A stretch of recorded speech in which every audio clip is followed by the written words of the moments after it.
All right, hello everyone, and welcome back to another episode of the JJ Talks NFL podcast. I am your host, Jonah Card, and I am continuing my review series of all the teams. Today we've got the Dolphins, and to help me learn more about the Dolphins this season, I've got Will and Drew Granthum from the Message Pitch podcast. How y'all doing? Doing well, man. I like that intro. It made me feel special. Yeah. I like it. Appreciate it. You do a better job of introducing us than we do on our own podcast. Hey, I mean, I do that with everyone, and I appreciate y'all coming on. I always love being able to talk to other people. And to those that are listening to this, you've probably already seen Jesse was on last time out, and that was probably we even joked about it at the very beginning of our podcast. I've probably been on his show like 5 times. He's been on mine like 5 times. Like he was one of the first guys I met. But I always love seeing new people I'm bringing in, especially 2. I normally don't have 2 people on at once. But I'm loving what I think we're going to be able to talk about, the Dolphins. Will, I know you've always been obsessed with Dolphins as far as I've known you. Yeah. And I think there's a lot of stuff about the Dolphins that are going to be interesting to talk about. And I'm looking forward to the Tua discussion. I'm very excited for that one. I'd love to see your opinions on that. But before we even get into some Dolphins talk, the season obviously just ended. And so I wanted to ask both y'all, what were your thoughts on the Super Bowl? Drew, I'll let you go ahead because we went back and forth this year on our thoughts on the Bengals and Burrow. So Drew, I'll let you go ahead and start. So I'm gonna be honest with you, and I hate to open up with a shameless plug, but on themessagepitch.com, I actually had a story about. I think this is probably one of the better and most complete Super Bowls we've had in a long time. Because a lot of times you have a good game, but the commercials are terrible and the halftime performance is bad, or halftime is good, the game is terrible, the commercials are okay, or commercials are great, game was a blowout, Tom Brady won another ring, that sort of thing. But I think this year was the first year in a long time that we were able, both teams were, unless you're Will, you could get behind, you could pull for.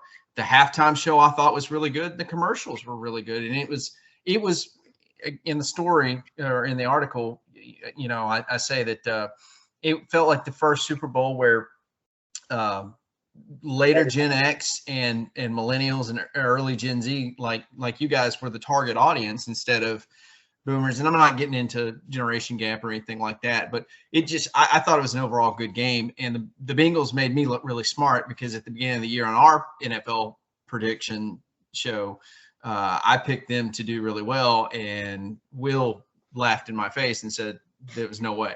There were 2 rough predictions I had this year. One, I think I said Zach Taylor would be out of a job. And Jonah, I think you've seen where me and Kyle McCune have gone back and forth on how we still aren't sold on Zach Taylor.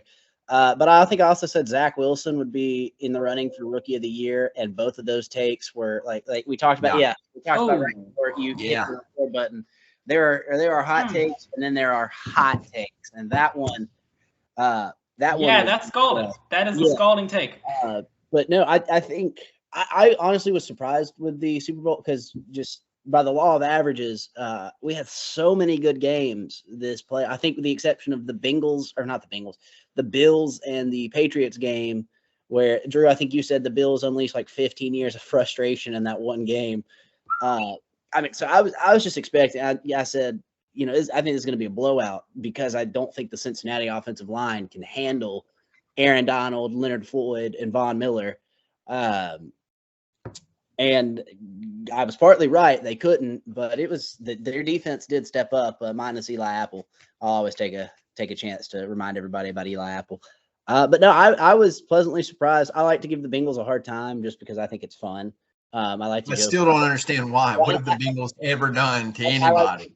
Well, okay, last year when they clearly weren't going to win any games, they started in the Dolphins-Bengals game, started taking unnecessary cheap shots, which coolest moment of Brian Flores' tenure when he charged out in the 50 ready to fight somebody. But I also think it's just hilarious how their owner is their general manager and tries to be their coach, and they still don't have that indoor practice facility yet, which everybody jokes on them for. But, I will say, everybody's like, I think they'll be back in it next year.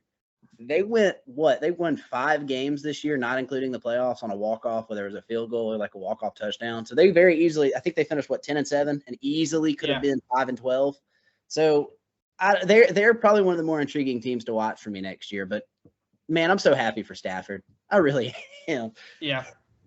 So. Yeah, definitely. I'm not one to like toot my own horn for a lot of things, but I remember going back to my preseason predictions before the season started, and I picked the Rams to win the Super Bowl. I thought after the Matt Stafford trade, I thought that was what they needed. I thought they had the coaching. The defensive line was going to be fantastic. Secondary was going to be good with Ramsey at the head of it. I thought the offensive line was good. I thought they had a good running back crew. The receiving core was ridiculous. And I thought, okay, if you improve Jared Goff and you put Matt Stafford with that offense, I think that's enough. And it proved to be. Yeah. In terms of who they were facing, I had the Ravens. And clearly that didn't happen. But I honestly, and I'll still defend this, I think the Ravens, if they are healthy, they win their division. Yeah. I think they're still better than the Bengals, and I think going into next season, they're going to be better than the Bengals. Now, with that being said, I do think the Bengals, while some people think they can make it to the Super Bowl next year, I don't think that's very plausible. One, it's just hard to do that. But two, they are a young team with a young coach, and this year felt like the year the stars aligned for them. If there was a year it was going to happen, it was this one.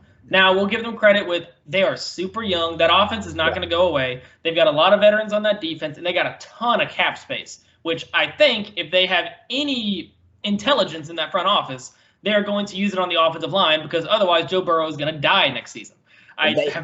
They could. There's a couple of guys in Miami. I don't even have the power, and I'll ship them off there right now. You know, whether or not.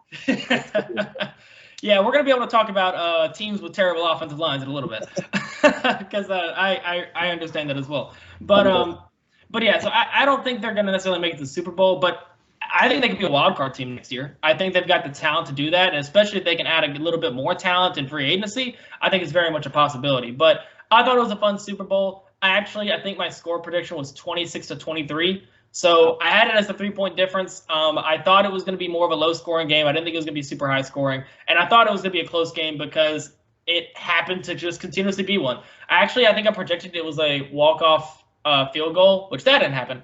But still, I thought with how much it had happened in the playoffs, like, why not? Let's throw that hot take in there. But it was fun. It was great. And I agree with you. I'm so happy for Matt Stafford. After everything that happened in Detroit, I felt like he deserved this.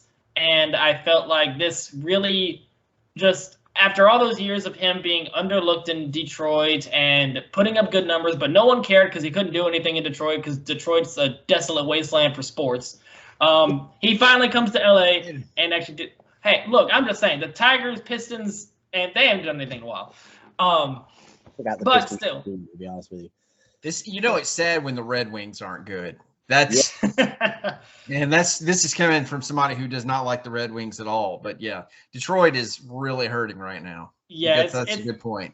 It's a dark place. But I think, and I'll even say, I think Detroit which I didn't think this originally, but I think their new regime is actually starting them off pretty well. I really like them. Yeah, I agree with that. Dan, you can tell whether he's the guy or not. Dan Campbell at least has he cares and play. You can tell the players react to that pretty well. So right, and the way he's trying to build them up between the lines of scrimmage is the way that I would like to build up a team. He's got to get in that offensive line going. His defensive line, while the pass rush wasn't there, you could see run defensive wise they're actually kind of decent last year. So they're actually building something, and I think against the spread they were like 9-4 or something. So basically means they were always close in games or they were pulling off an upset. So I think they're actually in a pretty decent spot. But overall, that's kind of some quick thoughts with the Super Bowl. Thought it was good. Halftime show, fantastic. I thought that was probably, if I at least top 3. I don't think it beats Prince's,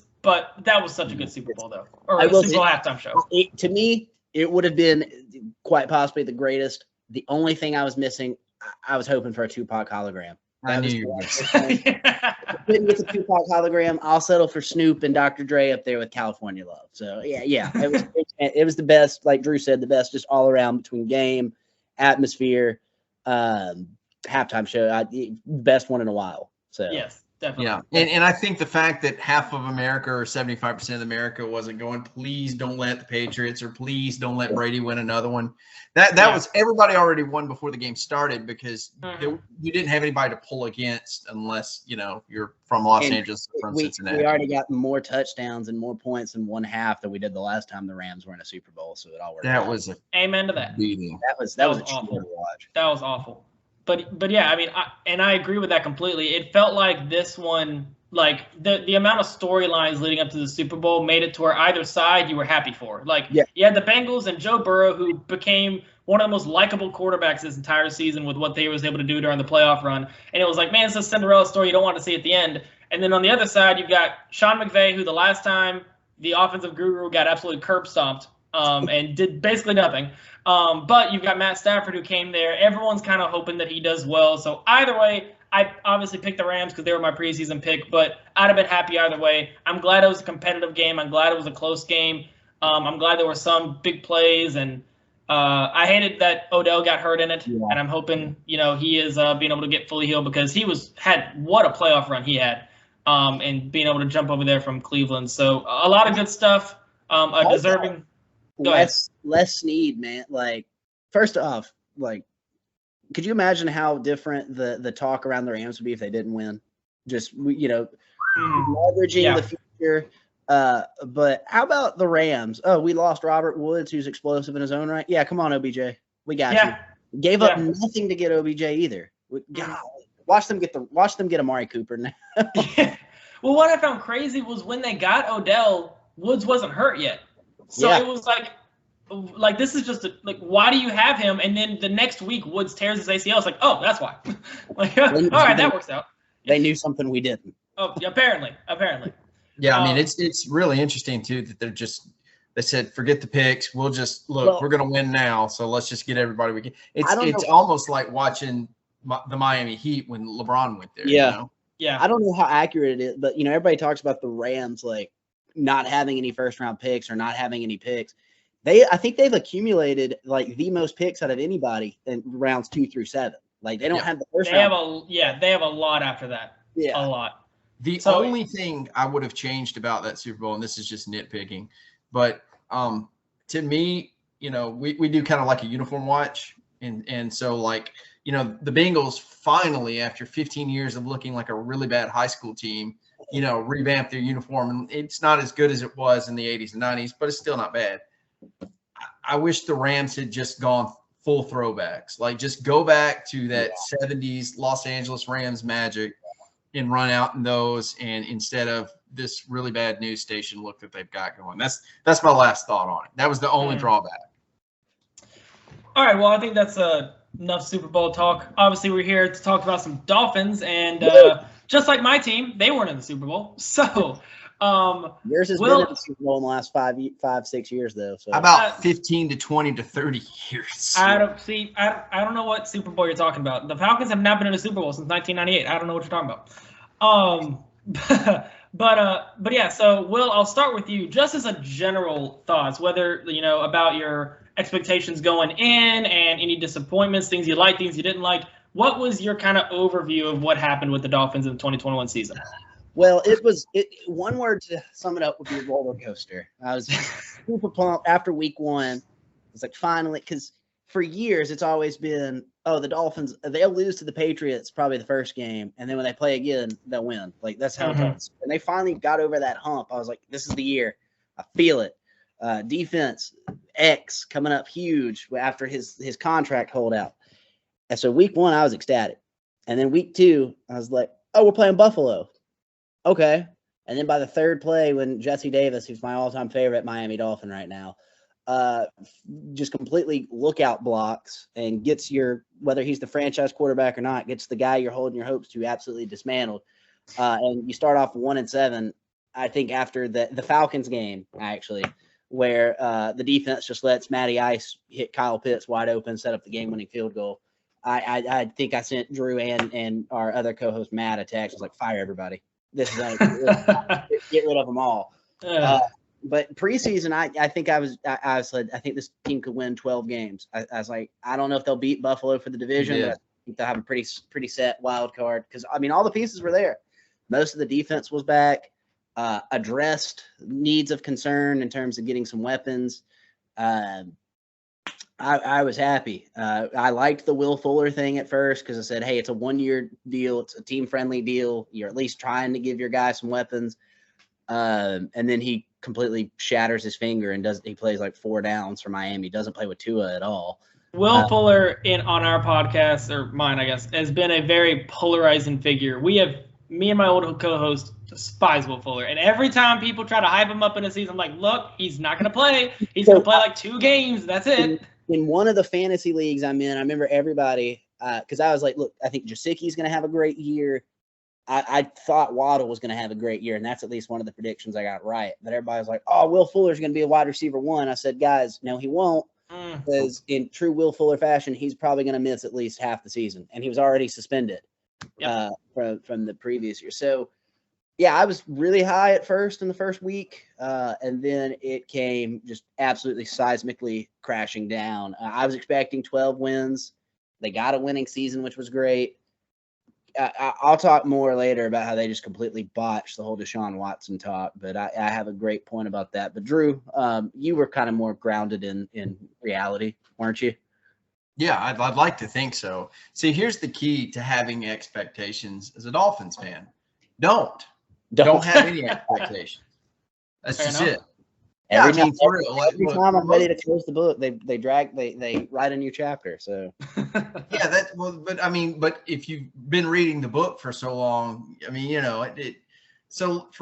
I'm old enough to remember watching Marino play. Okay, I can remember them actually being a playoff contending. Hey, can they finally get back to the Super Bowl team? And in the 20 plus years since they won their last playoff game, it's not even so Jonah, with the Falcons, right? There's been some really bad years, right? I mean, really bad. The Matt Schaub era following Mike Vick, not great, right? But there's also been a counterbalance. They went to a Super Bowl, and for 3.5 quarters, No, they didn't. we're winning a Super Bowl, right? allegedly, For the Dolphins, allegedly they were allegedly. Apparently, ask a Patriots fan to have it. Yeah.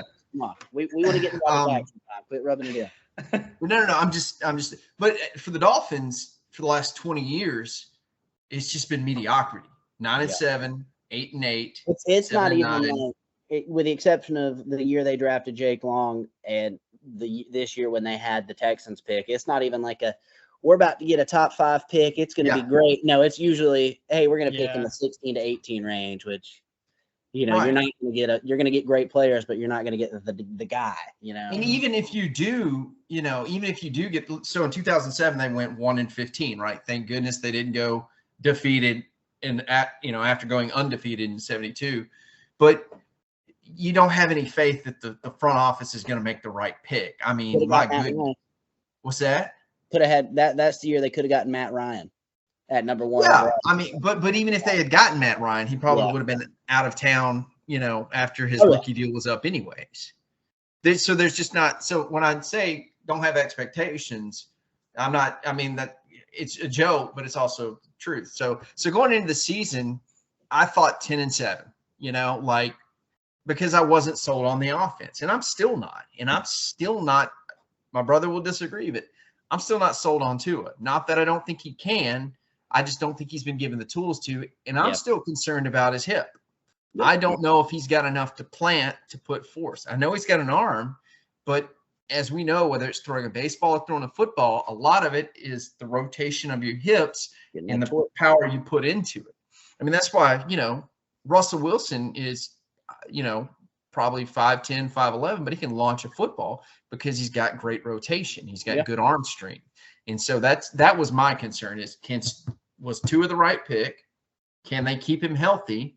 And can they make a step from last year? And the answer to all the above was, I don't know. When you shake the magic 8 ball, it says, ask again later. Right. But I didn't expect them to have the season that they did. No, I guess that's the long way of me saying that. What they did this season was remarkable. How they got there. What's that now?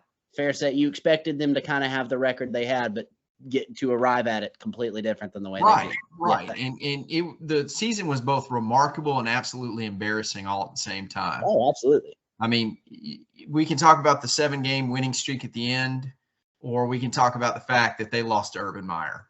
Oh yeah, no, trust me. I will. When we talk about Tua, I'll gladly bring that up. So I think that it's getting. I mean, we'll get into this later, but I think it's kind of crunch time for Miami, right? Yeah. For Ross and for Greer, because all that's gone on in the last 2 or 3 months. I mean, look, again, I'm not trying to ring the woe is me, but you haven't won a playoff game since 2001. There was Bullygate, with Richie Incognito. There's been, ridiculous redesigns over and over again to Hard Rock to pack people in there, but you don't put a team worth watching in there. Never forget the worst offense of all, those putrid all orange color rush jerseys. No, that's not even the worst. The worst is what they're wearing now, because it looks like an advertisement for SeaWorld slapped on a stormtrooper. It's what it looks like. Yeah. So it's just, being a Dolphins fan is really frustrating, because when you're my age, which is I'm in my 30s, you grew up watching a good team, and the 72 team was only a few, about 20, 25 years earlier. So you knew them as a great team. And in the 25 years since, they just exist. They're not a joke like the Lions or the Browns, or even the Bengals. They're the worst thing to be in major professional sports, and that's mediocre. I do think, though, it's telling that, and the jury very much, or the verdict is still very much out onto it. But in the 20, 30 years that you've mentioned, Drew, when your 2 best quarterbacks have been Marino, who hasn't played in 15, 20 years, and as much as I love the guy, Chad Pennington, have been the 2 best offensive quarterbacks in the last, unless you want to count Ronnie Brown. The 2 best quarterbacks since Marino have been Chad Pennington and Jay Fiedler. Oh, Fiedler was good. Yeah, I'll give you Fiedler. I think he's the last quarterback to win a playoff game. They had Ricky Williams too, so. Well, yeah, but But no, I'm saying, I forget. Fiedler was overshadowed by the fact they had Ricky Williams. Is what I'm saying. But yeah, no. And then if you want to count Ronnie Brown and the Wildcat, I do. So sure. Yeah, no, it's we had very different expectations. Drew was more accurate with his expectations, but I'm going to do that I'll say it now. I looked at the Dolphins schedule today. Reasonable 16-1 regular season next year. Book it. That means they're going to go 8-9 or 9-8. Oh wait, they only play. Yeah, they play 17 games now, right? Yeah. Book it. What? Book it. 16-1. A good year for them. Well, and we can get into that later, but I've got a little bit more tempered expectations. So going into the preseason, I think I said either 10-7 or 11-6. I was somewhere in there, and I just felt like after what they were able to do last year, that they went 10-6, they just barely missed the playoffs. I thought, okay, next year's the year they take a jump, and you've got that extra game. And it's like, look, I think the Bills are better. I had the Bills winning the division. I'm like, the Bills to me are clearly the better team. I think they got the better quarterback. I think they got the better coaching staff. And I think they got the better defense, or not the defense, but offense. Defense, I was like, okay, I think the Dolphins, you could make an argument that they had better defense than the Bills. But I thought the Bills were overall the better team. But I thought the Dolphins were second best. Absolutely. And even with that, I had the Patriots, I think, go like 9-8. I think because I was not as down on the Patriots as other people were. I was like, look, I feel like the Patriots, the year that they had where they ended up picking 15th and taking Mac Jones, they had so many people out for COVID, and they had so many injuries. I thought that defense is going to get a lot improved. They're going to get back to running the football, and I think Mac Jones is going to be their miniature Tom Brady light, where basically he doesn't do all the big things. He checks it down, and it works because they're winning like 17-13. And that might be one of the best things I got right. Now, they won more games than I was even expecting, but they won them in the exact fashion that I expected them to. Yeah. But with all that being said, I thought the Dolphins would finish second. And as a person on the outside looking in, I saw them beat the Patriots, and I was like, okay, this might have been one of the most boring games I've ever seen on opening day. But they won. And I was like, okay, because I had the Dolphins winning it. I don't remember what my score prediction was, but it was a low-scoring game. I thought both teams had good defense and everything. And it was like, it's Mac Jones, his first start. Tua's the veteran quarterback, going to take Tua in this sense. And then after that, it just derailed. And I was shocked a lot because I don't think the Dolphins are that bad. Like, I saw that they were like 1-7 or whatever they were, and I was like, this Dolphins team's not a 1-7 team. Like, this is just they can't get anything right now. Every way to lose a game, they're losing it. Correct.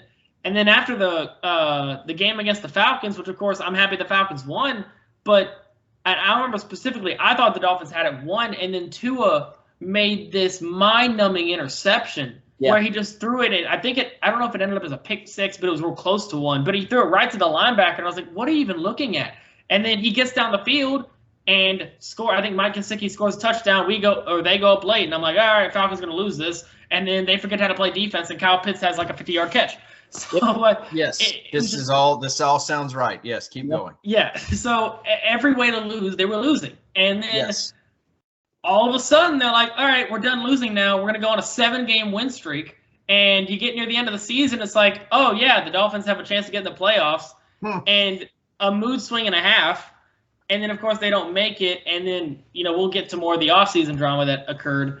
And then we'll talk about Tua, of course. Well, but I just, on the outside looking in, I was like, I don't know what they are. It was one of those. They didn't either. That was the problem. Yeah, they had no identity. And I think a lot of the offseason issues regarding what seemed, at least to me on the outside, and y'all might have a different perspective as Dolphins fans, but I don't know if I've ever seen a team seem so uncommitted to a franchise guy as they have with Tua. Bingo.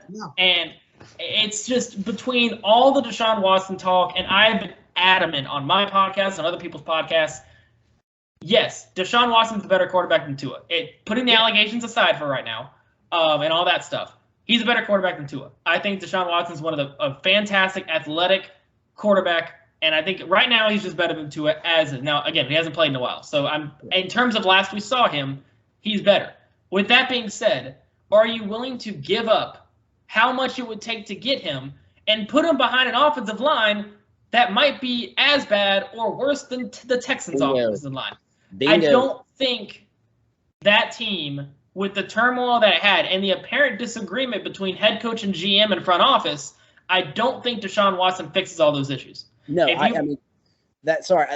I've repeatedly pounded the table for that. And like you said, off the field stuff aside, it was very fishy that Watson reportedly wanted to go to Miami because he liked the way that organization was run as opposed to Houston. See, there were so many red flags, but yeah, no, like you would blow up your future. And I know we talked about the Rams for a guy who might not even play, who can't block for himself or catch his own passes. You hit it right on the head. Absolutely. Right. And look, like I said, I've liked the Dolphins for a long, long time, but I told Will, I said, if they do this, I'm done. Oh, yeah. The team to pull for. Yeah. But all the stuff hanging around him, of course, is part of that decision, but just the complete tone deafness of the front office. You've got all these issues, and you've got an offensive line that is, as Will likes to say, a road cone, one of those yoga balls. And I mean, it's just, there's piece tape with jerseys on it at this point. Yeah. I mean, and you think getting this guy is your solution. That tells me you might as well just come out, hold a press conference, say, look, we don't actually know what we're doing, and we never really have. And, so yeah, I mean, I think if Flores could have had his way, they would have done that. And I would have been done. I mean, I joked about becoming a Bengals fan before it was cool. Yeah. I honestly think, and I will hammer this home, that the Dolphins went on a 7-game win streak after the trade deadline, after they didn't have to sit and hear about how Deshaun was coming. So yeah, whether people want to admit it or not, I think that was a huge distraction. So, I mean, absolutely. Yeah, no, you hit that square right on the head, Yeah, and going off of that, I think after the trade deadline, Tua played a lot better because he didn't have to look over his shoulder expecting some guy to take his job that's not even in the organization. Exactly. So, yeah. And then even going into last season, like, look, Fitzmagic is a fantastic story, but the consistency of, okay, now you're benched, we're going to put in Ryan Fitzpatrick, and then, oh, now you're the starter again.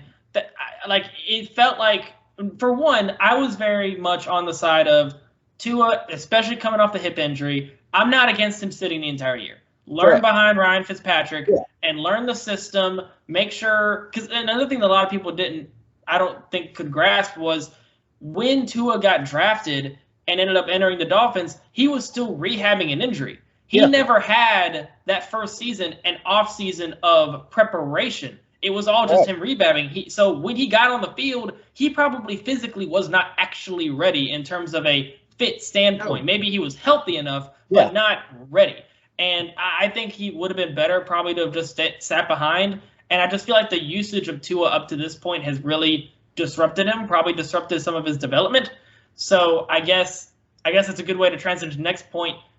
What are your thoughts on Tua? What do you want to see? What do you think they're going to try to do? Because, I mean, obviously, we're going to talk about some offensive line stuff in a bit because their offensive line, I think they've got some money to be able to work with. They've got to find a way to invest there because apparently Greer does not know how to draft offensive linemen because that's just not working. So, what do they need to do with Tua? First, I think Josh McDaniels. Ron McDaniels. Yeah, I want Josh McDaniels as far away from an NFL franchise that I care for. I think Mike McDaniel already. I mean, first day on the job's already FaceTime, and whether Tua is the guy or not long term, we don't know. Hopefully, we'll find out this year, and hopefully he is. But I think Mike McDaniel probably already gave him the confidence in Mike McDaniel that Tua probably hasn't had since he was with Saban. To be honest, you even said it yourself. They played him last year, or I guess 2 years ago, when they shouldn't have. And I think that's why Flores doesn't have a job anymore because of how badly that was mismanaged, as well as some other things. But even the Ravens game that Tua had to come off the bench and help win that game, and I know the defense played out of their mind. The doctors cleared him to play. He was ready to play. He thought he was going to play until pregame warmups when Flores told him, "No, you're not," because his hand was still messed up, even though, like I said, the doctors had cleared that for contact for a week. I think they're going to, and I think they've got to address the offensive line. Teron Armstead from the Saints is a name that's been heavily linked to want to come play in Miami, as well as dude for the 49ers who I cannot think of right now that came from the Washington football team. He's familiar with McDaniel. So I've seen that they're going to hit free agency pretty hard and get proven offensive linemen because, like you said, Greer, that's the one area that Greer has not hit well. I think the reason Greer still has his job is because of how raw, in the best way possible, the picks he had this year in the draft have turned out. But I think if you can get proven offensive linemen, by all means, go ahead and do it. So I think Teron Armstead is a name to watch. Obviously not an offensive lineman, but Allen Robinson is a free agent from the Bears. He's been linked to come to Miami. They have $84 million in cap space right now. If they cut a couple of the guys on the offensive line who shouldn't be starting on the offensive line anyways, it'd be close to about $96 million. And that's a lot to work with. And I think Tua is top 3 in the league in completion percentage and statistics when they run the RPO plays. He's probably one of the best RPO quarterbacks in the NFL, and that's what Mike McDaniel. This is going to be the first time, I think, since he was with Steve Sarkisian and Mike Locksley at Alabama that they're actually going to tailor an offense to Tua. Mm-hmm. And the RPO, the fact that he was successful and the offense was as successful as it was last year running the RPOs when they had no run game, 30th in the league or 29th in the league, bottom 4 in the league in running. I think they're going to actually have a decent running game this year, which will help set up the play action, which will help set up the RPO. So I think his numbers are bound to go up because I think they're going to be able to run the ball better. Because you can't run it much worse. Drew and I were at the Titans game that they were at in person, and he finally believed me when I talked about how bad that offensive line was. By the way, that Titans game that all they had to do was win, and they were in the playoffs. Not the first time Ryan Tannehill has destroyed the Dolphins' playoff hopes. Just throwing that out there. But yeah, no, I'm pretty excited. This is the most excited I've been about the free agency for a while. There is no tax either in Miami. So they should be able to attract some guys that way. I'm all for spending it as long as it's the biggest need is offensive line. So if they can start by getting Teron Armstead as well as hopefully hitting on some offensive line in the draft, because that's while quarterback in the draft this year, would not want to have to take a quarterback in the draft. Offensive line is pretty deep. So I'm pretty excited about that. Drew?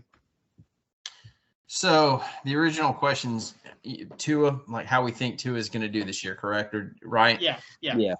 Well, much like our predictions last year, I think I'm a little bit more measured than Will is. I think, I think that, what Ross and Greer have to do is sit Tua down and be like, look, you're the guy. You are our guy. Yeah. We're going to give you everything you need to succeed. But understand that we are giving you everything you need to succeed. And, so that way he knows he's the guy. But they need to also be realistic about this. And if he's still struggling to hit open receivers or to get that extra oomph on the ball the Atlanta interception wasn't the first, what was that he produced this year. So I'm not saying it's all. I mean, there are a lot of things that worked against him. Okay, there were a lot of issues within the team that you could tell were holding him back. But he needs to take a step this year, and he needs to. Yeah. They need to let him know he's the guy, but he's got to let them know he's the guy. And Jonah, you alluded to it earlier with the Falcons game. That interception. What are you doing? And then that was the running theme this year. When he made plays like that or dumb interceptions or holding on to the ball or too long, whatever, usually after interceptions, he came back and played a lot better afterward. It was almost like I'm not going to get in trouble for this. I'm going to be allowed to watch over my shoulder. And I'm not I mean, you're absolutely right. But I do think if they can finally just say, hey, whatever happens, you're the guy we're rolling with, instead of having to check over his shoulder, I think by default his play is going to get at least substantially better. Right. So. And I think they've done that a little bit. In the little I've seen of McDaniel and his interaction with Tua, I think it's certainly a lot more productive than the previous coach. I don't think there's as much tough love. I think Tua needs tough love, but I think he needs a pat on the back about as often as he needs a kick in the pants. Then that's what you get under Saban. I think that's what he got, from his high school coaches. He's got to be instilled with confidence, but he's got to take measures to have some confidence too. So as far as this year, I don't want to say I think he's going to win offensive MVP or comeback player or anything like that, but I'm cautiously optimistic he can take that step, but I'm not willing to bet the farm on it either.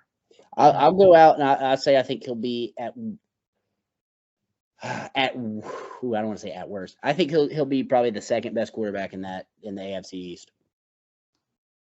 I mean, obviously, Josh Allen. I don't know. Because you want to talk about the Patriots earlier. I actually had them going to the AFC Championship because Mac Jones is, like we said, Brady Light in a system quarterback. I prefer to call him Diet Brady. I think Tua will have better numbers just because they'll put the ball in his hands more to make more plays than Mac Jones. I'm not knocking it. Sure. But in the statistics thing that we were talking about in the RPO, he was like the third highest completion. That's because he was hitting 5 and 10 yard passes. I mean, he wasn't bombing it down the field. It's absolutely true. And you've actually said this before too. Didn't Tom Brady make a career out of that? Right, and I'm not comparing Tua to Tom Brady, so everybody calm down. I'm just saying there's a formula to win with that in the NFL, and if anybody can help you win as a quarterback, it's going to be the guy they just hired to be the head coach and play golf. So sure. And I mean, you got to think this is a guy that is coming from a system that they just had Jimmy Garoppolo succeed fairly well and take them all the way to almost an NFC Championship game. Almost to it. So almost to a Super Bowl is what I meant. So and that kind of blends in with the next thing. But I'll stick with the Tua thing on I guess how I see it. I think this season sets up well for both sides, and I would say both sides as in Tua and the front office, because I've been pretty adamant about this draft class and quarterbacks. I'm not a big fan of them. I think Kenny Pickett and Malik Willis are the two guys where I'm like, okay, I think you could potentially start them day one. Yeah. And then you've got some guys that I think if you let it develop, maybe they can become a decent starter, but I'm not super confident in. Yeah. Next season, though, when you've got Bryce Young and C.J. Stroud entering the draft, you've got some top-end guys. And, of course, there's going to be other quarterbacks that are going to come out. You're going to have – I'm not saying necessarily like a Joe Burrow, but you're going to have a guy that you don't expect to be high in the draft that's probably going to get up there. We had that this year, of course, with Kenny Pickett and Malik Willis. So you're going to have those types come up too. I think this sets up well to, if Tua does play super well, perfect. While all these other teams are taking quarterbacks high, we're going to have some guys fall to us in the draft, be able to help out Tua, help out the defense, whatever the case may be. Or if Tua doesn't work, then, hey, there's a lot of quarterbacks here that we're going to be able to pick. Yeah. So I mean, I think that's finally why they came out and said we're not going to get Watts for that reason right there. And that's why I'm comfortable with them rolling with Tua this year. Because I'll take Bryce Young, I'll take Stroud. Or if everybody wants to go quarterback heavy next year, and somehow, the Dolphins with the first-round pick for a trade, I mean, if Will Anderson just happens to fall to Miami, I'd be fine with that as well, So there are two things I think to watch for when it comes to Tua this year. I think you watch for if he's able to take that step and become the guy. And I think you need to watch how unhappy Russell Wilson gets in Seattle. Oh, yeah. I could see that happening too. The thing, too, that works in Miami's favor is if that situation does happen, Tua is not the guy you're looking to trade. You still got to get – it's a very team-friendly trade because he's still on a rookie contract. So, I mean, I think that works in their favor too. But I mean, I like the kid, regardless of where he went to college. I mean, I like the kid. The fact that I was sold on him as a player, when he's out there constantly, they're gonna trade him, and he's out there just trucking linebackers, trying to do everything he can for the team that quote unquote and the coach that quote unquote didn't want him. So I mean, I would love to see the kid bring some Super Bowls to Miami, bring Miami back to relevance. But if he's not going to be the guy who can do it, give me somebody who can. I hope he is, but we'll see. I think he'll take a jump this year. I think they've already kind of, Jalen Waddle being there is huge. He's a matchup nightmare. If Devontae Parker can ever stay healthy, he's just a big physical freak at wide receiver. I hope they franchise tag Gesicki because while he's probably not the traditional blocking tight end, the dude's like a sixth receiver. He's great. If they build that offensive lineup, give him some time to throw, give him some time to get to more playmakers, man, I'd be ecstatic. I think this could be the year he shows us something. But it is nice, like you said, Jonah, if it's not the year, you've got Bryce Young, C.J. Stroud, couple of other guys ready to go. Yeah, and I think specifically you mentioned Gesicki. I think the importance of him is he was one of Tua's top targets, especially in the red zone this season. Absolutely. And I think that fits out well with Fit.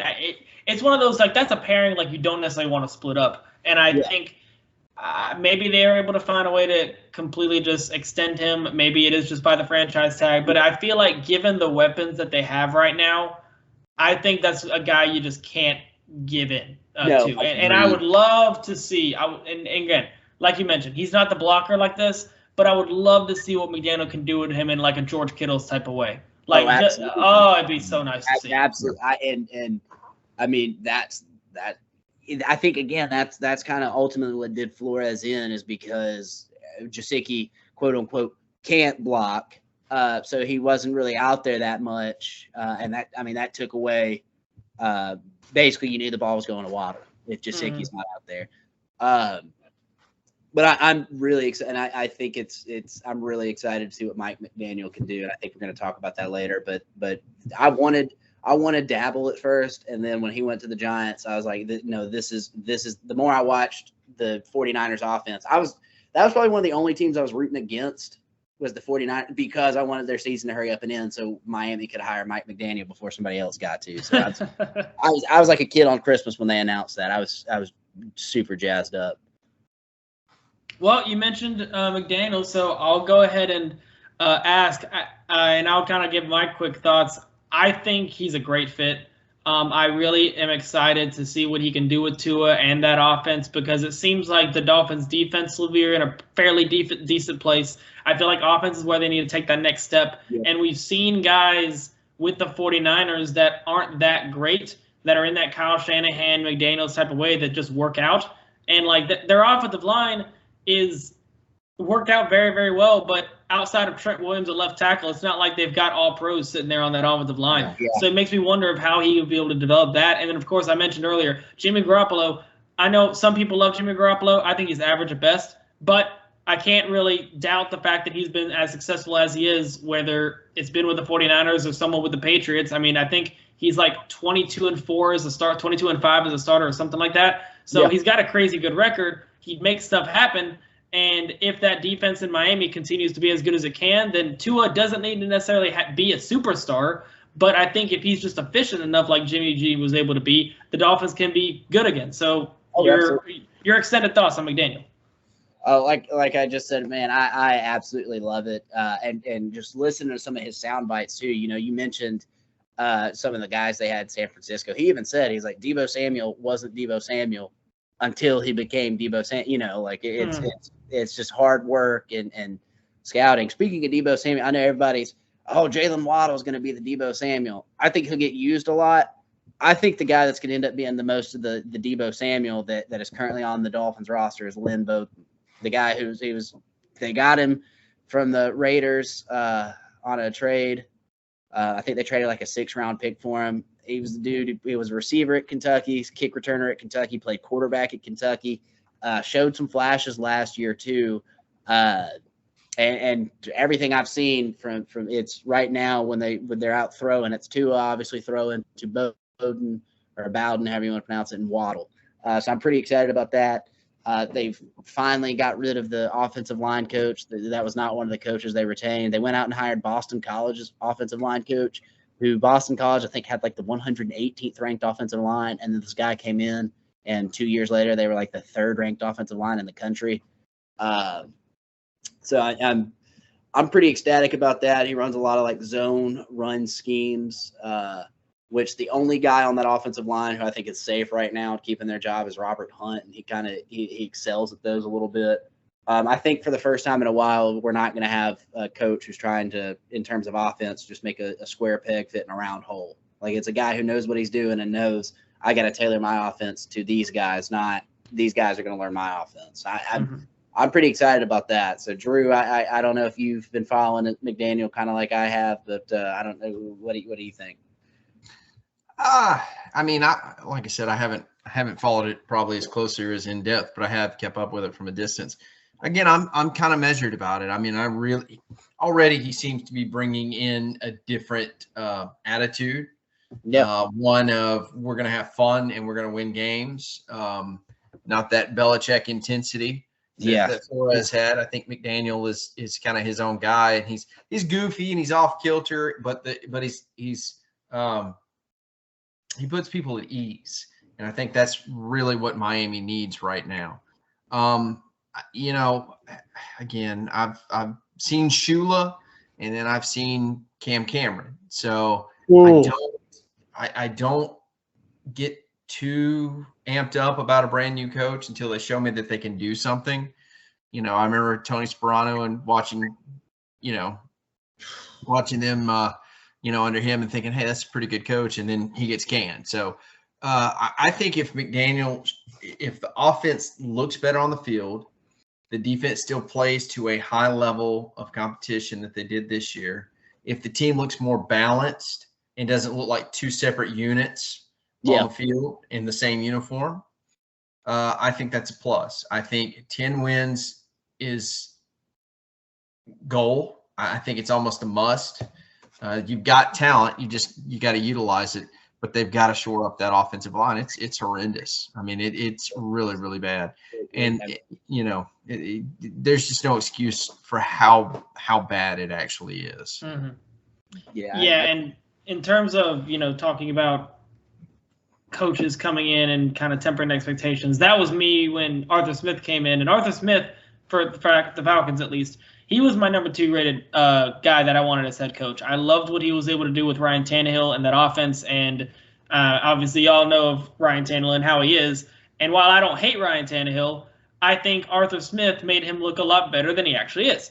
And that offense, and that offense was super explosive. And I remember after Arthur Smith got hired, I was like, look, I think Tennessee's probably going to still win the division because they're super talented, but you should fully expect that offense to probably take a step back. I didn't expect it to be as awful as it was, but I was like, look, it's not as explosive anymore. I wouldn't be shocked if that's their kryptonite when it comes to the playoffs. Turns out it was. And so, but with Arthur Smith coming into Atlanta, I think the difference in this case is, I think, and I'm pretty confident, and Drew, you just mentioned it, the Dolphins have talent. I think anyone that looks at the Dolphins roster will say there's a lot of talent on that roster. That was the most frustrating thing about this year, was they were far more talented than that 1-7 start. Right. The Falcons are the exact opposite. We don't have much. So I tell people, like, and a lot of people have asked me, like, what do you want them to do at 8? And it's like, there are so few ways that Terry Fontenot would pick someone at 8 that I'd be angry at, because we need a bit of everything. So I think Mike McDaniel, his first year there, could probably go more successfully than Arthur Smith's, in the sense of, I think they're both offensive gurus, but I think Mike McDaniel is going to have a lot more to work with. You know, he's got that young quarterback, and he's going to bring in a system that I think is going to work for him. And I think they got the defense. I think they got some decent playmakers on the offensive side if they can retain the ones. And you mentioned the help. But like you said, that offensive line is awful. And it's one of those, like, I mean, I'd watch games, and there'd be people, like, ripping apart Tua. And I'm like, did you not see, like, Eisenberg over here or Jackson or whoever miss a block? Like, what's he supposed to do? And so I guess that's my next thing, and it's kind of a more overarching thing. It's part of the rookie class. But what's up with the offensive line, and why can't the Dolphins get it right? How much time do you have? Because Will has a dissertation about this, that if you get him started, and I will chime in too, but I mean, Will, please take it. I don't. They haven't hit on an early offensive line draft pick since they had Pouncey. You know, I mean, they had Tunsil. He was decent, but I mean, you knew it wasn't going to work there, and they won that trade, getting everything they got from the Texans. I don't know, Jack. I will say in Austin, Jack. I don't believe in calling an NFL player a bust until at least they're halfway through their rookie contract. So at least after the third year. So there's always time to turn it around. I mean, I know we're talking about offensive line here, but you look at a guy like Josh Allen, who everybody was ready to say is probably one of the worst reaches, and now he's probably going to be on the cover of the next Madden game. So I mean, there's still time for Jackson. At least in Austin Jackson case, he was like 19 or 20. He was really young when they drafted him. But so there's hope there. But some of these guys, like, look, I don't want to speak ill on any, but even, you know, just watching the game, like, at some point you have to ask, what does a guy like Jesse Davis have on this coaching staff that he's continually starting? He can't be much worse than the backup, you know. Throw it out there unless you're trying to get Tua killed. Hey, sorry to interrupt. I've got to step away for a second. My wife just called. So you got to go to the bathroom. It's fine. My fault. I mean, are we good to pause for just a second? I can carry on. Okay. Yeah. Again, real sorry, but I think something maybe up. Hang on. But yeah, so Austin Jackson, I don't know, even Eichenberg to an extent, because I want to say they drafted him as a guard and he ended up playing tackle, or I think they drafted him as a tackle and he ended up moving to guard, which I understand, especially, you know, in actual playing against grown men now, can be really hard to do. I mean, I honestly don't know what to tell you. That's why, like, they need to draft an offensive lineman at 29, but I don't know if I have faith in Greer. I go back and forth on Greer, because I think the only reason he still has a job this year is because and I touched on it earlier, how many draft picks he had, especially from like the first 3 rounds last year that were just steals and hits. But offensive line, I don't know what it is. I don't know if they fall in love with some of the workout warriors at the combine and look less on film or what. Robert Hunt, to get him in the 5th or 6th round, they did in 2019, 2020. He's probably the only one I'd feel comfortable in saying that guy could still be on the offensive line. You almost have to do a wholesale. Your dog just followed you back in there, Drew. I know shit. Wholesale, get rid of everybody. I don't know if it's his scouting guy is not the best with offensive line. But I hope getting a guy who's worked in the pro ranks and was an offensive line coach at college can kind of help, maybe a little bit of scouting, or, hey, here's the guy we should look at. But I think Eichenberg and Jackson, I don't think it's too late for them. I think especially if you can slide Eichenberg back into a guard spot or a tackle spot, whatever his natural position is. Because he showed flashes this year too. But really, and like I said, I don't want to pick on the guy, but really the only one that I'm like, there's no hope for you is Jesse Davis, because he was the definition of just a lookout blocker. And if anybody who's going to watch this doesn't know what a lookout blocker is, it's as soon as it snaps, just look at the quarterback and say, look out.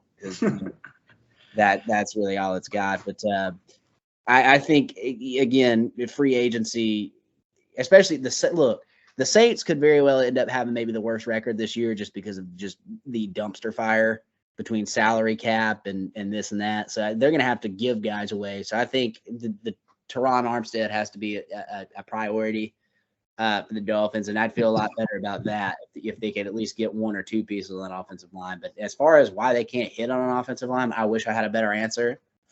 I don't know. I often ask myself that question. Drew's been watching a lot longer, so maybe he has an answer for you. But if somebody knows the answer and would love to fill me in, that would be just fantastic. So, well, see, that's the crazy thing about I see some of the guys that you'll have, and even Eisenberg last year was Notre Dame, I believe, and I thought he projected pretty well at guard. Got him in the second round. I was like, okay, that seems a pretty good pick. They need offensive line help, and then I think he ended up being y'all's starting tackle, left tackle, and I was kind of like. I'll be it's very easy for me on the outside to watch oh yeah, Jalen Waddle's doing great. He's breaking records over here. It's hard for me to keep track of offensive linemen. So I decided to do my research before we started this. I was like, okay, how'd he do? And he was dead last in pass rush rate, giving up, and he had gave up nine sacks last year. I mean, you watch the film on that Titans game. They were consistently, and I know the Titans have a phenomenal defensive line, but they were getting pressure, whether it was a sack or a hurry or a knock, whatever, with 3 down linemen. That's how bad the offensive line was. Yeah, so and this is just me as a guy that's kind of rooting for the Dolphins on the outside. I'm hoping that, you mentioned the guy they brought in from Boston College. Boston College, for as long as I can remember, has always been able to churn out offensive linemen like it's nothing.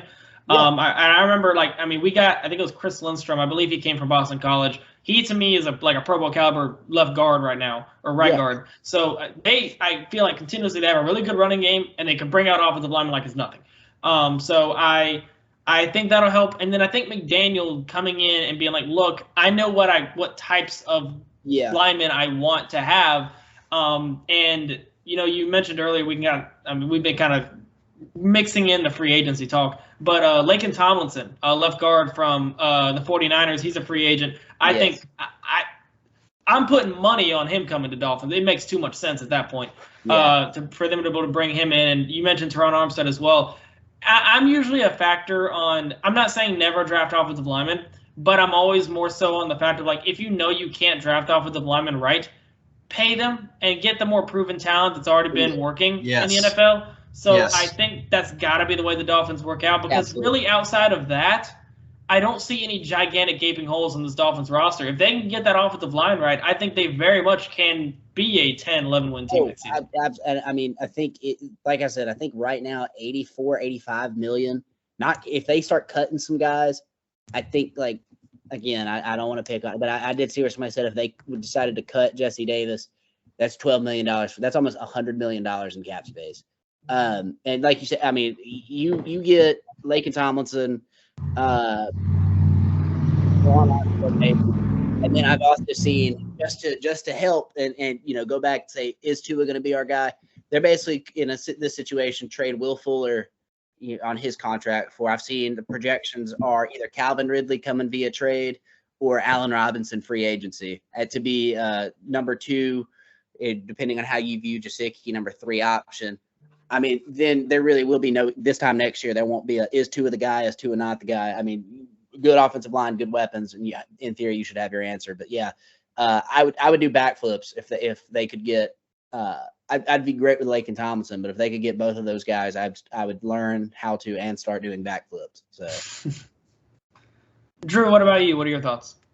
I think that's one. I mean, so, in the 60s and 70s, the Rams defensive front was the fearsome foursome. You've got all these nicknames. I think the best way to describe the Dolphins offensive line this year was the turnstile. Because, I mean, we watched it. We went to Nashville and watched the Dolphins play the Titans.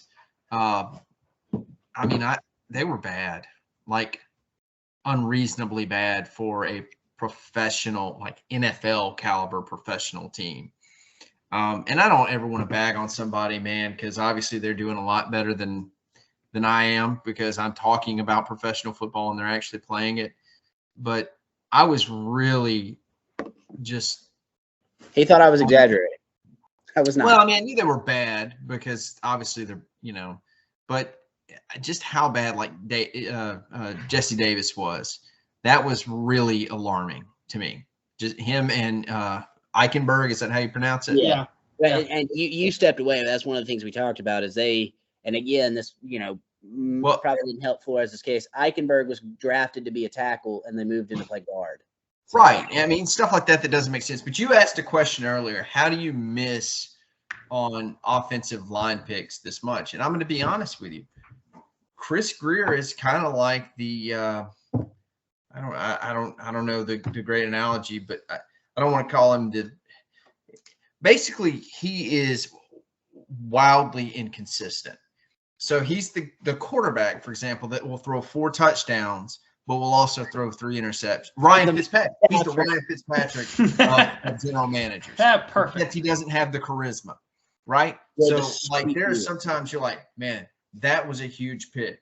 Way to go. Way to get Waddle. I still wonder if they should have gotten, Devontae Smith, but, neither here nor there, but then you pass over, there have been so many bad picks. Well, you take the 2020 draft where they got Tua, which we've already talked about, and then Austin Jackson, Noah Igbenogany, who, if you're not going to play the kid. That made no sense to me. I didn't understand that pick at all. I didn't either. I honestly thought they were about to get J.K. Dobbins, which I know you typically don't take a running back in the first round, but the 29th pick might as well be the second round at that point.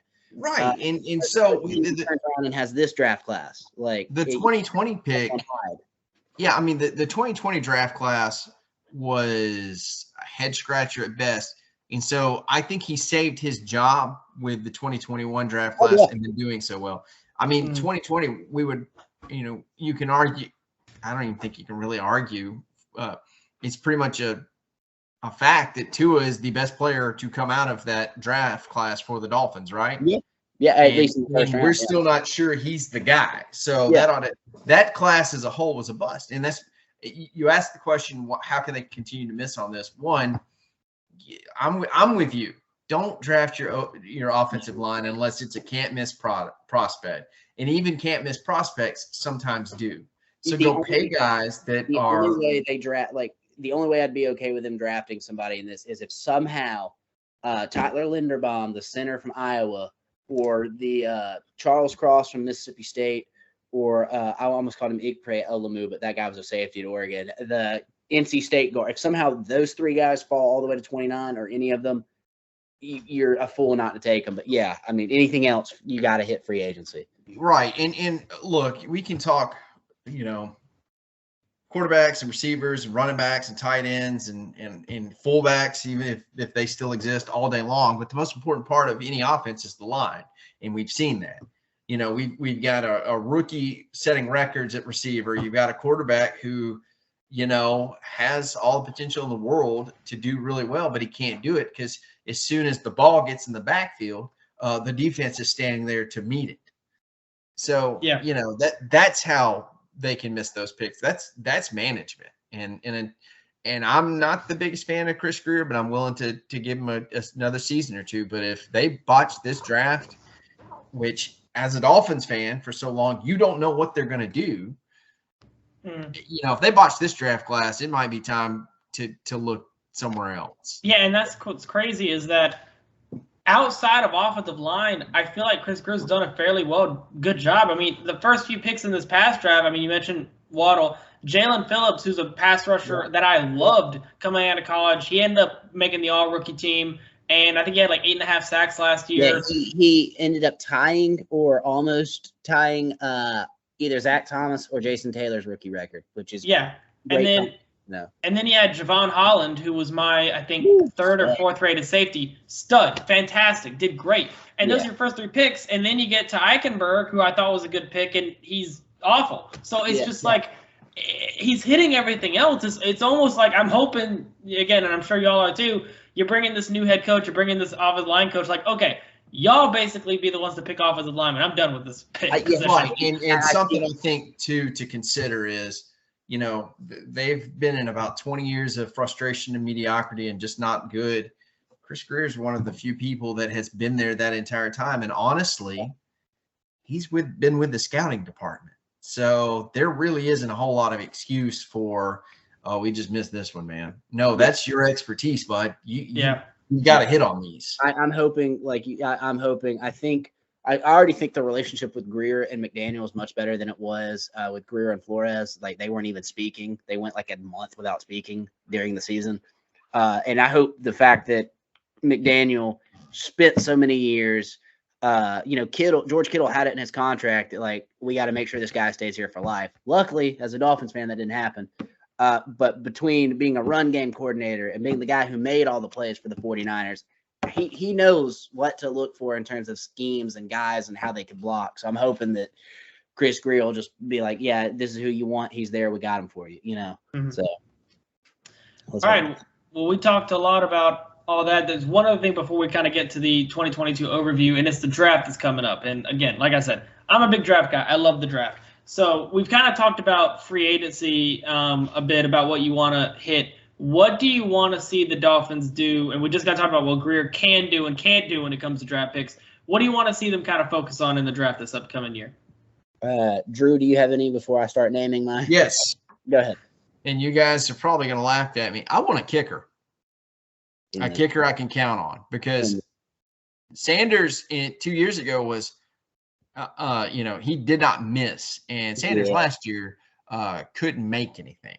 And so, that was my fault. I joked that he was a better and more elite kicker than Justin Tucker, and I also drafted him on my fantasy team, and as we know, any player I draft in my fantasy team either gets hurt and misses the year or just doesn't produce. So, any particular kickers you're looking at, Drew?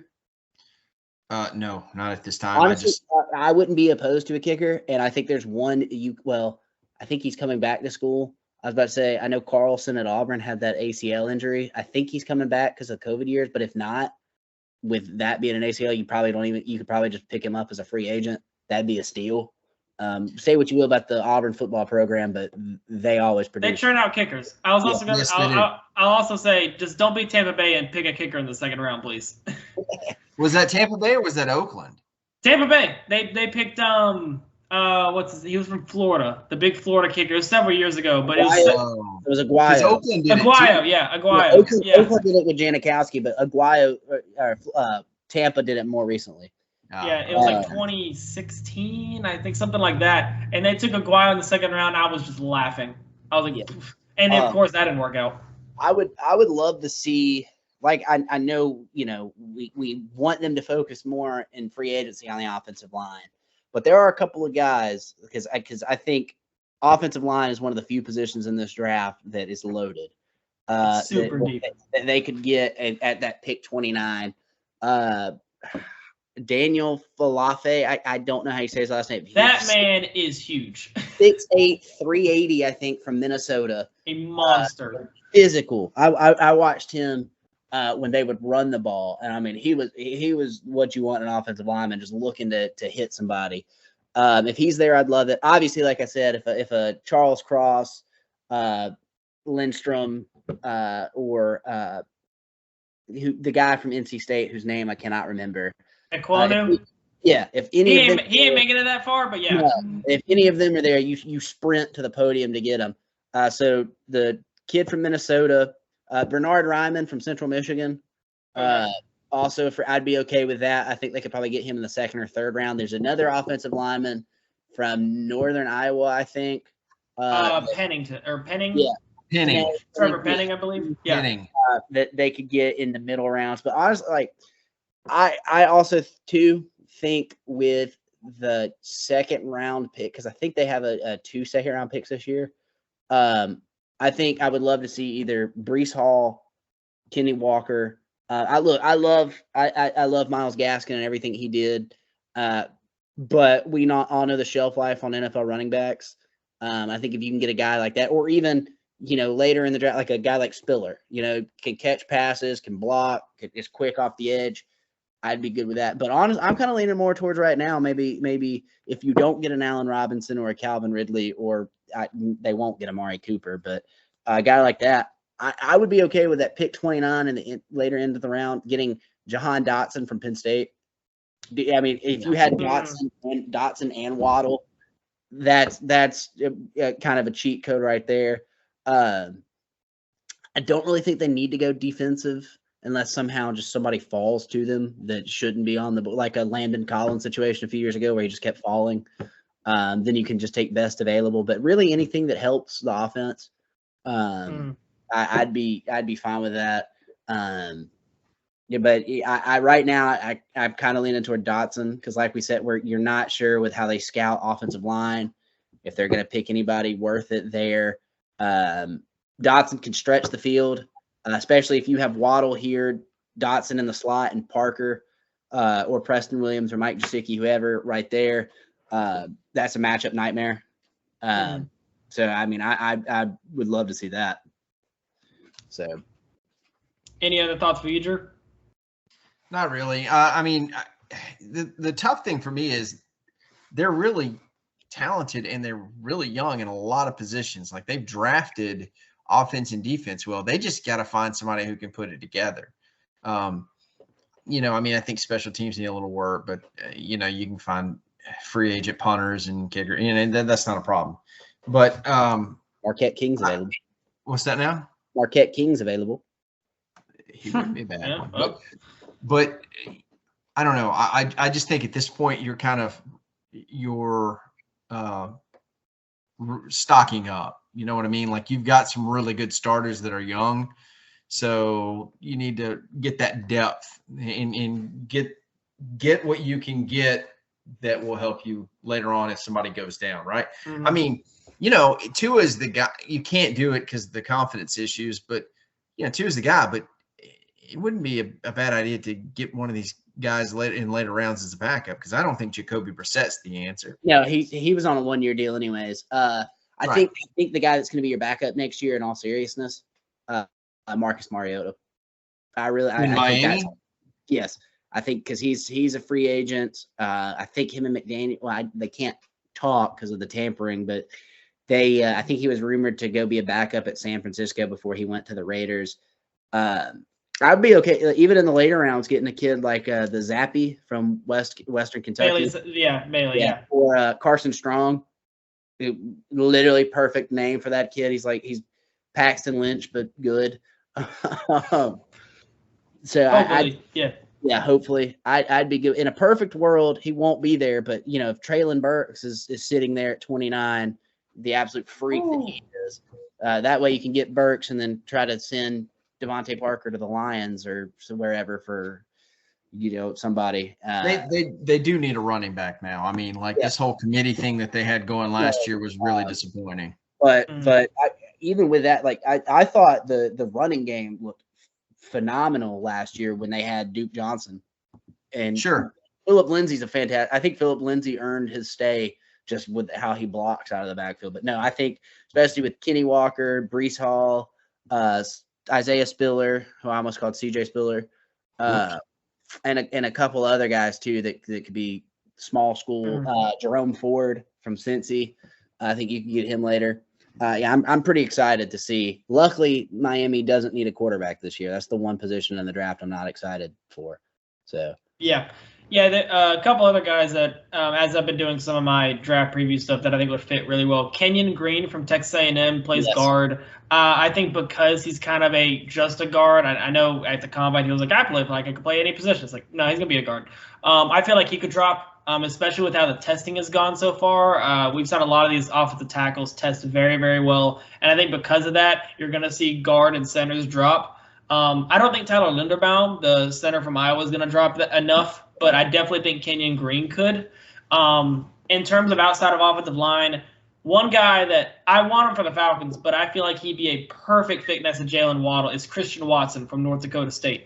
That guy tested out the water in the combine to the point, I think he had like a 9.98 athletic grade, which I'm very big on reflective athletic scores. It basically just takes all your combine stuff and says how good of an athlete you are.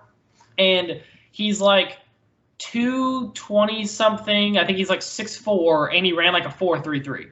Yeah. So he's a beast, and I think compared to Jalen Waddle, he'd fit so well as that complement. He's kind of the more bigger-bodied guy, go up and get it with some good speed, while Waddle can do a little bit more of anything. So I think that fits super well. And then I decided while you were talking, I decided to find the nearest mock draft I could find. And they actually, this is Bucky Brooks, who's one of the guys that I'll kind of look at a decent amount. He actually has y'all selecting Nakobe Dean at 29. I would be okay with that too. As good as Baker has been on the defensive line, he's slow to react sometimes. And I mean, just as boring as it was to watch Georgia this year, Nakobe Dean is everywhere. Yes. I'd be okay with that. Yes. I've also, in a perfect world, especially with the injuries they had, you give me, if they're going to get a receiver in the later rounds, you give me a Dolphins receiving core that has Jalen Waddle and John Mechie again. I'd be okay. Mechie's the crispest route runners I've seen in a while, and the dude's got sure hands, and he can block. And that's something you got to do in Mike McDaniel's offense. I don't think Jameson Williams will be there too late. I think he's very explosive too. But of the two, and I loved watching both of them play, I would take John Mechie before that. But yeah, I do. I know. Hey, look, if you're talking about people left over, what about somebody like Justin Ross from Clemson? Like, I think he could. I mean, the thing with Ross though is he almost had to retire because he had like a spinal fusion neck surgery. I'm really concerned with the health of Justin Ross, and I mean, during the championship game against Bama, and it was against my team, but he was destroying us. And I thought since then he's like bound to be like a top receiver taken in the draft. But then he got hurt, and even his last season where he actually played, he looked slow. He looked like it really was hindering him. So it wasn't like a Jamar Chase situation where you could tell, like, even not playing for a year, he doesn't miss a stat. And I mean, and that's not a knock on Justin Ross. It's just when you have something, especially in football, like a neck. Yeah. So it's one of those, like, if he's there and again, he's not testing, so it's hard to say. But if he's there in like the 4th or 5th, I think you take the risk, and you just you know at that point the upside's too big. Yeah. Now I know we're talking about the Dolphins, but Joan, I want to ask you: the Falcons are picking what, 8th? 8th, yeah. So they clearly need a receiver, especially if Ridley's not going to be there. Would you have them take a guy like Olave, who just really well and produces? Or it is, like I said before, I'm cool with a little bit of anything. There's so few areas that I don't want them to go. I don't really want them to go quarterback, and I've seen a lot of people talk about them taking Malik Willis there, and I'm just not exactly a big fan. Not that I dislike Malik Willis, but I feel like we have too many holes for that, and it's one of those that, like, $1 million. Do what? And you're paying Matt Ryan $1 billion.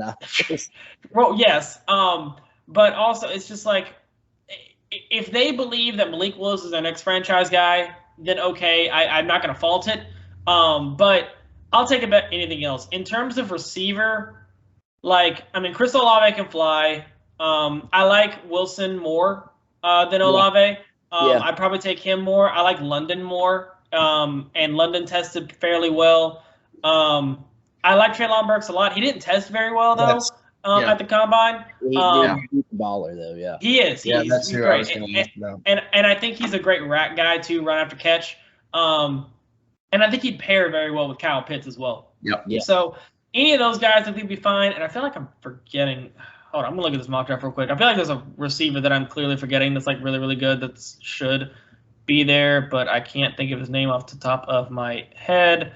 I wouldn't take Jameson Williams that point. Not that early. But yeah, so really I think and I've kind of talked to a couple people, the way that I'd probably go about it is if you don't have a blue chip prospect that fell to you, like Kyle Hamilton, who's my number one player in the entire draft. I love Kyle Hamilton. He's sick, yeah, 6'4", 230 with the speed of a safety and the size of a linebacker and a playmaker at that can run defend. Give me that all day because this Falcons defense ain't got no playmakers. So I'm not saying he's Sean Taylor, but he's very Sean Taylor-esque in terms of he's all over the field, and he will lay the wood if he needs to. He is, to me, the best safety prospect since people were hyping up Jamal Adams, and I think he's better than Jamal Adams. Yeah. So, so I love him. If I've heard some talk about Kayvon Thibodeau possibly dropping. If he drops to 8, you better be running to the podium. Yeah, he's too good. He's probably going to go too high. But basically, if it's not one of them two and you don't have like Evan Neal or Aquanu falling and you want to take a tackle, I would try to trade back with like Washington or Denver that might be wanting to take a quarterback. Outside of that, if they decide to go to receiver, I get it. At that point, I'm assuming Calvin Ridley's gone, and I'm assuming you probably got at least a second-round pick for that. So if that's the case, you could probably take some other position in the second round. But my top 3 is probably going to be Burks or Wilson or London if you decide to go receiver for Atlanta. I got you. Yeah. Not to get too. I think you're right on there with Kyle Hamilton. I know we talked earlier about Sauce Gardner. I think, like you said, I think Gardner is going to end up playing better than Stingley. But not to get too far off track. Just Stingley hasn't played a full season since a freshman. I don't know how much of that was. You hear, oh, he was injured. Oh, his head wasn't in it. That's not up for me to decide. But Gardner in 2 or 3 years, I don't think gave up a single touchdown or something. It's something. He didn't give a single touchdown his entire collegiate career. In his final season at Cincinnati, he gave up 8 catches for 60 yards in total. And against Jameson Williams in the playoff game, he gave up like 3 catches. Yeah. So, all right. So question for you guys real quick. Oh gosh, I just lost it. I'm sorry. Darn it, we're professionals here. Well, that's why there's a difference in JJ Talks and the message pitch. Let me tell you. We're trying to portray it as at least. Yeah. I'm sorry. I'll get it back in a second. My apologies. What's your question? Who are any of these guys we were talking about? No. I mean, I know who some of them are. I mean, I'm not even going to pretend that I'm a draft guru by any means, but I do appreciate you'll think eventually, I'm sure, but not to hijack too much of Jonah's show. Get back to it, good sir. No, it's fine. But I will say, to bounce off the Stingley thing, I love Derek Stingley going in. Yeah. However, and for a while I was like, oh, Stingley at 8, give that to me all day. Pair him with AJ Terrell, and let's get our secondary back at it. And then he found out that he's going to have another surgery. And at this point, it's just like, his freshman year, he was probably the best defensive back in all of college football. The next year, didn't play at all. Then his third year, played a little bit and did not look very good. Or I think his second year, he played, didn't look very good. Third year, he opted out, or whatever combination it was. Either way, the last time we've seen Derek Stingley play, it wasn't good. And now he's not going to be testing and having another surgery. That's super risky. Now, I think Stingley has the greatest upside of all the corners, but am I willing to take the potential of him not even being able to play in the top 10? Probably not. So it's tough. It's a really tough one. At this point, I'm taking Sauce Gardner, who I think is probably the best man-to-man cover corner in the entire draft. And I'm willing – if they take him at 8, I'm like, cool, makes sense. I'm cool with him pairing with AJ Terrell. I remember now. His real name is not Sauce, no. No. Sauce Gardner, it triggered it. Jonah, what's your thoughts on Ritter, and where do you think he's going to go? Okay, so I for the longest time was not a fan of Ritter, but he's tested fairly well. And as I started doing more film study, I kept looking at him and I was like, holy cow, do I see Ryan Tannehill? Like he moves like Ryan Tannehill, he throws like Ryan Tannehill. He kind of processes the same way as Ryan Tannehill. And it's one of those things that, no, maybe Ryan Tannehill is not this fantastic quarterback. However, no. I saw what Arthur Smith did with Ryan Tannehill, and in that type of offense, with where I think Ritter will go, I think there's a very good shot he's there in the second. And I've warmed up to the idea that if the Falcons decide to take them with their first, second round pick and have him be the heir apparent, it makes a lot of sense. Because I think Ritter's like 6'3", 226, and I think Tannehill's like 6'3.5", 240 or something like that. So they measure up a lot of the similarity. And he tested, it was either today or yesterday, and he ran like a 4.5. So I mean that's pretty fast for a quarterback. So that size especially, and he was throwing it very well. So I think the Falcons have a pretty good shot to be able to take him. I think he probably goes either early second, late first. I think a dark horse team to take him is probably the Lions with the final pick in the first round. Yeah. Or I think that could be a spot where you see a team jump back up into the first round and take either a Matt Corral or a Ritter or a Charlie Strong or Carson Strong, just so they can get that fifth-year option with that rookie deal in the first round. If they believe that's worth it. I wouldn't be shocked too, because you were asking what the Dolphins. I would not be at all stunned if they traded, whether they trade back and probably try to get somebody's first next year. If it is somebody who wants to give up like a second round pick this year and potentially a first or a second next year to jump back, say, and go from 34 to 29 or something like that. And I would be okay too if say a guy like Stingley that's not testing surgery falls all the way to 29. The Dolphins want to take him because they don't exactly need him. He's the best player on the board. Try to work on him in the future, and then maybe cut or trade Byron Jones in that massive contract he has right now. I'd be pretty cool with that. But yeah, no, I'm pretty pumped for the draft and all these possibilities. So getting me excited. Yeah, but yeah. So to finish the Ritter thing, I think upside of Ryan Tannehill, I think if I have to, because usually when I try to do like pro comparisons, I think of, okay, what's his floor, what's his actuality, and what's his ceiling. I think his ceiling is probably like Arthur Smith, Ryan Tannehill. And I think if I had to think of the middle, I think probably like Alex Smith, which is not awful. I mean, that's not terrible. He's a guy that I don't think he's going to win you a bunch of games with his arm or anything, but he showed success, whether it was with the 49ers or with Kansas City coming out of Utah. So I think that would work. And in terms of his like floor, bottom level, I think probably, low tier Andy Dalton. Like and when I say low tier, I mean like the Cowboys Andy Dalton. Right. So a Dalton, I agree. I understand what you're saying. So I think that's enough draft talk, but that's kind of where my eyes are in that. But okay, so with all that being said, we've been going for like an hour and a half, which is kind of crazy. I just feel like we've been talking that long.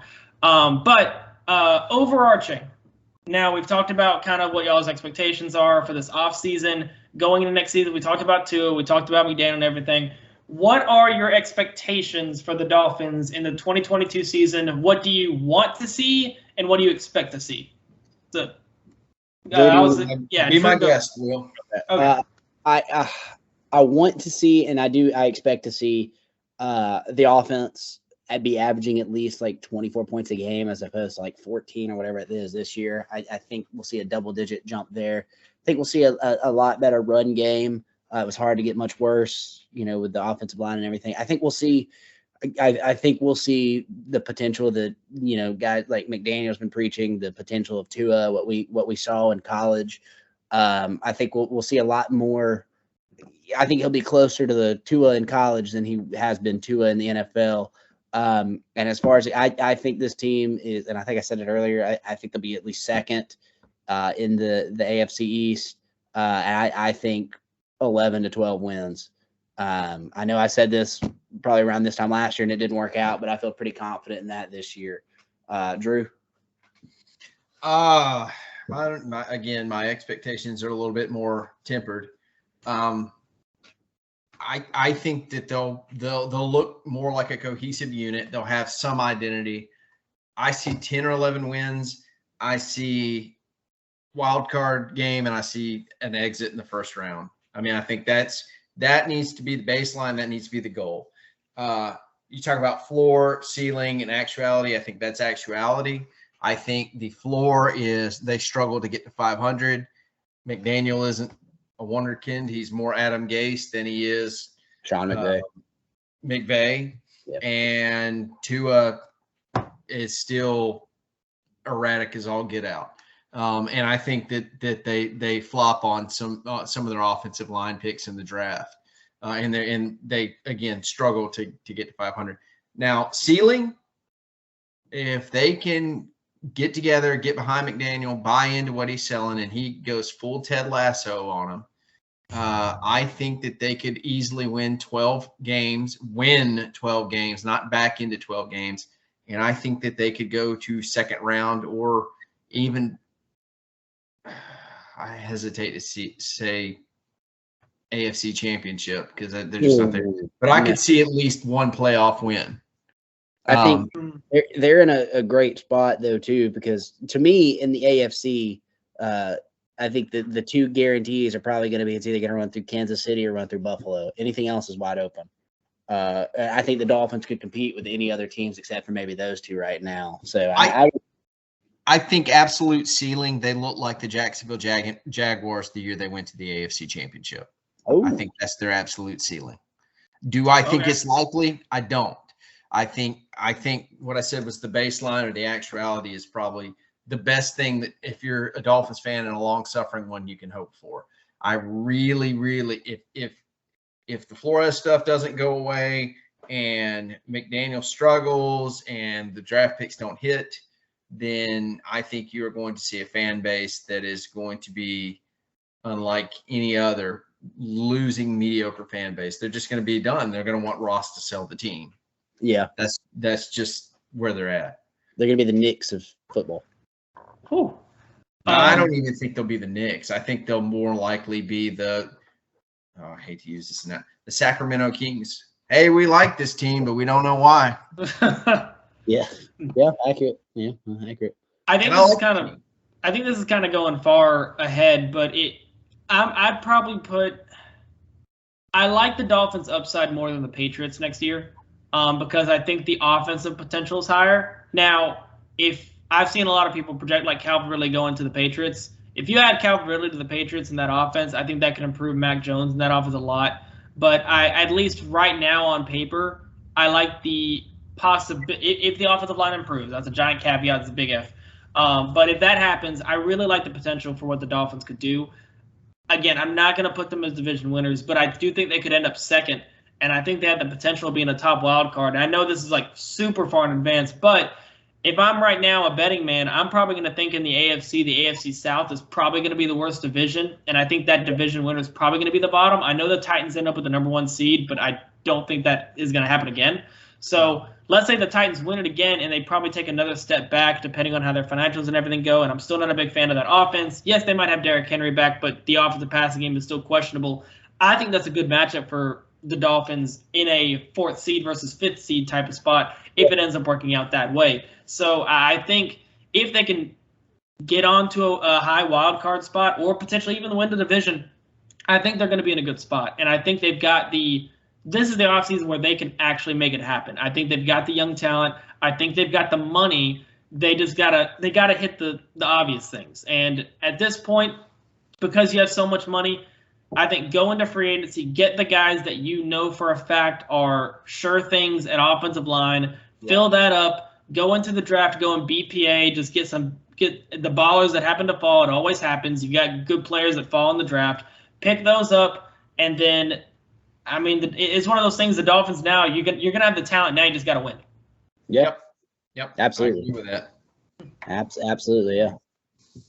All right, well, guys, it's been great. It's been a ton of fun talking with y'all. Good to see you again.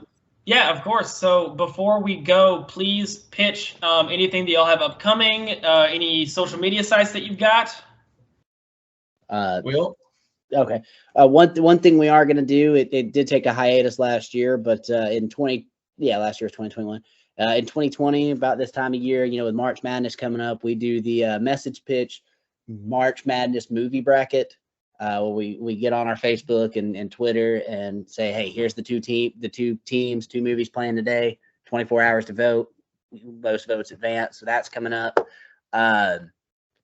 as far that's really the only thing I can think of. Drew, you kind of handle more of the promotion for things, so feel free to. Yeah. So first off, thanks for having us. We really appreciate it. And of course, working and trying to support other podcasts. We just encourage anybody.